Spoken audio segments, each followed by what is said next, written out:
దర్శన రషీద్ ఇన్సిడెంట్ అయితేనేమి, ఈ ఆర్కే పిన్నెల్లి రామకృష్ణారెడ్డి విషయం అయితేనేమి, పల్నాడులో పోలింగ్ రోజు మొదలవుతే మా సీనియర్ నాయకుడు 5 సార్లు ఎమ్మెల్యే, 4 సార్లు ఎమ్మెల్యే, 9, 11, 14, 19 మంచి పేరు ఉంది కాబట్టి తను అన్నిసార్లు రిపీటెడ్గా 4 సార్లు వరుసగా ఆయన ఎమ్మెల్యే గెలుచుకుంటూ వచ్చాడు. బలవంతంగా అలాంటి వ్యక్తిని ఏకంగా ఇరికిచ్చే కార్యక్రమం. అంతకుముందు పల్నాడు జిల్లాకి ఎస్పీగా రవిశంకర్ రెడ్డి ఉండేవాడు. పాపం బాగా పనిచేస్తూ ఉన్నాడని చెప్పి ఆ రవిశంకర్ రెడ్డిని తప్పించేశారు. వీళ్ళు ఎలక్షన్ కమిషన్ను, వీళ్ళకున్న కేంద్ర ప్రభుత్వంలో వీళ్ళకున్న పలుకుబడితో బిందు మాధవ్ అని చెప్పి ఒకరిని ఎస్పీని తెచ్చుకున్నారు. ఆయన చేస్తూ ఉన్న ఆకృత్యాలు అక్కడ అంతా ఇంత కాదు అని చెప్పి ఏకంగా తెలుసుకుని ఎలక్షన్ కమిషనే స్వయంగా ఆయన్ను సస్పెండ్ చేసింది. ఆయన చేసిన అగత్యాలకు ఎలక్షన్ కమిషనే ఆయన సస్పెండ్ చేసింది స్వయంగా తెలుసుకొని. దాని తర్వాత అక్కడికి మల్లికా గర్గ్ని తీసుకొచ్చింది. ఎలక్షన్ కమిషనే నియమించింది మల్లికా గర్గ్ను. మల్లికా గర్గ్ ఏమో వీళ్ళ మాట వినడం లేదని చెప్పి ఆమెను ట్రాన్స్ఫర్ చేసేసినారు. చేసి అక్కడ శ్రీనివాసులు అని చెప్పి కొత్త ఎస్పీని తీసుకొచ్చారు. శ్రీనివాసులు అనే వ్యక్తి వచ్చిన 3వ రోజుకు రషీద్ అనే వ్యక్తిని దారుణంగా రోడ్డు మీదనే నరికేస్తారు. వచ్చిన 3వ రోజుకు.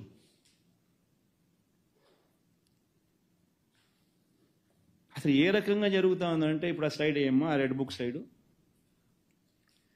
ఇది చూడండి ఒకసారి. స్లైడ్ ఒకసారి మీరు చూడండి, హోర్డింగ్ చూడండి ఒకసారి. ముఖ్యమంత్రి కొడుకు,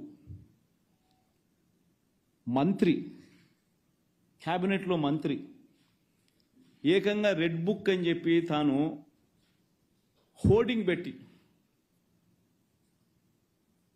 రాష్ట్ర వ్యాప్తంగా ఈ హోర్డింగ్ను పెడితే ఏం మెసేజ్ పంపిస్తా ఉన్నాం మనం పోలీసులకు?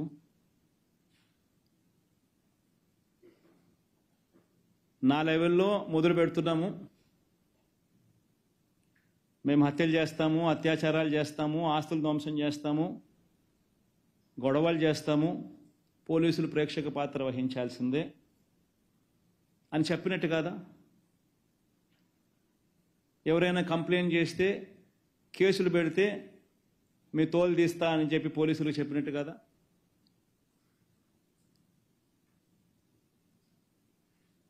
ఎవరైనా కేసులు పెట్టడానికి వస్తే దొంగ కేసులు రివర్స్ వాళ్ళ మీదనే పెట్టమని చెప్పి చెప్పినట్టు కాదా? ఈ రకంగా ఒక ముఖ్యమంత్రి కొడుకు రెడ్ బుక్ అనే దాన్ని హోర్డింగులు పెట్టించి ఏకంగా రాష్ట్ర వ్యాప్తంగా ఈ మాదిరిగా హోర్డింగులు పెడితే, గ్రామాలలో న్యాచురల్లీ ప్రతి ఒక్కడు కూడా వాళ్ళ కక్షలు వాళ్ళ దానికి తీర్చుకునే దానికి ఇదొక అవకాశం కింద తీసుకొని ప్రతి ఒక్కడు వాళ్ళ గ్రామంలో రెడ్ బుక్ వాళ్ళు తీస్తున్నారు, బయటికి తీసి వాళ్ళ పర్సనల్ స్కోర్స్ సెటిల్ చేసుకునే కార్యక్రమం చేస్తూ ఉన్నారు. సో రాష్ట్రంలో లాలెస్నెస్ అనేది ఆటోమేటిక్లీ దిగజారిపోయేదానికి ఇది కారణం కాదా? ఆలోచన చేయమని చెప్పి అడుగుతాను ప్రతి ఒక్కరూ కూడా. అసలు ఎంత దారుణంగా ఉందనంటే నిజంగా ఇలా పరిస్థితి. ఒకవైపు నేను ఢిల్లీకి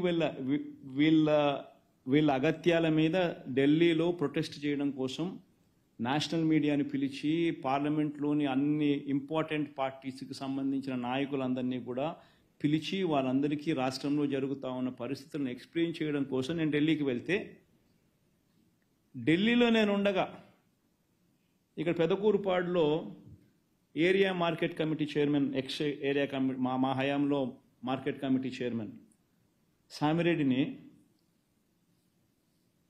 ఏకంగా కాళ్ళు చేతులు ఏకంగా వదిలేసినారు, చచ్చిపోయినాడని చెప్పి. కారు ఆపి 2 కాళ్ళు 2 చేతులు ఫ్రాక్చర్డ్. మేము ఢిల్లీలో ఉండగా చనిపోయినాడని చెప్పి వదిలేస్తే, ఆయన మనిషిని ఈరోజు మేము ఢిల్లీలో మరుసటి రోజు ధర్నా చేస్తూ ఉన్నాం, ఆయన సర్జరీ జరుగుతుంది. ఏంది? కేవలం రాజకీయంగా వీళ్ళతో విభేదిస్తున్నాం. తప్పేముంది? మీదో పార్టీ, ప్రతిపక్షం అనేది లేకుండా ఎట్టపోతుందండి? ఇది మాదిరిగా చేయడం ధర్మమేనా? ఆలోచన చేయాలి అందరూ కూడా.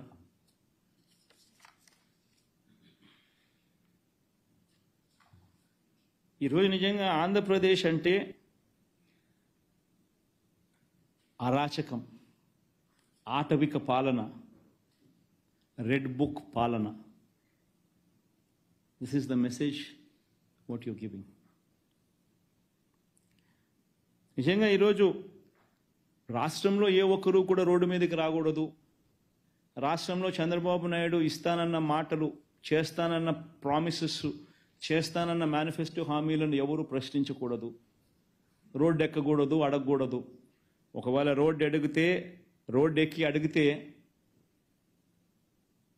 వాళ్ళకి ఏం జరుగుతుంది అని చెప్పి వాళ్ళల్లో భయం కల్పించడం కోసం చేస్తూ ఉన్నారు. ఈరోజు వీళ్ళు అనుకుంటా ఉన్నారు